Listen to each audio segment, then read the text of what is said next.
for the Welfare of Children nagpahigayon og state-of-the-art review of the daycare service in the Philippines.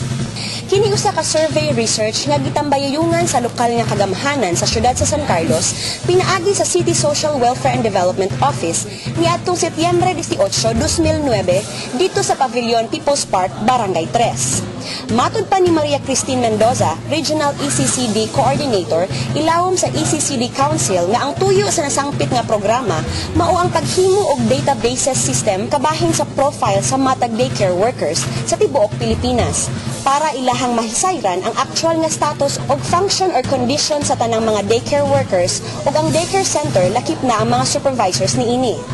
Ang state-of-the-art review of daycare service in the Philippines usa ka nationwide nga kalihukan diin ang tanang mga daycare workers ug supervisors sa tibuok rehiyon size pa-fill-upon og formas o booklet nga may kalabutan sa ilang profile ug profile sa ilang daycare center nga ilang gialagaran. Dugang pa ni Mendoza.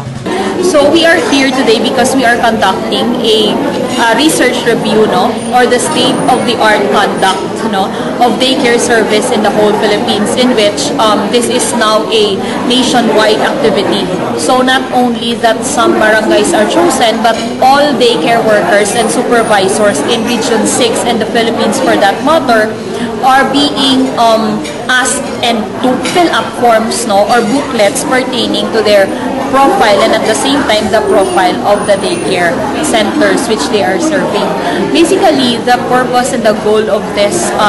state-of-the-art review is for the national to come up with a database system regarding the profile of the daycare workers in the whole Philippines for them to know the actual status and situations or conditions of all the daycares,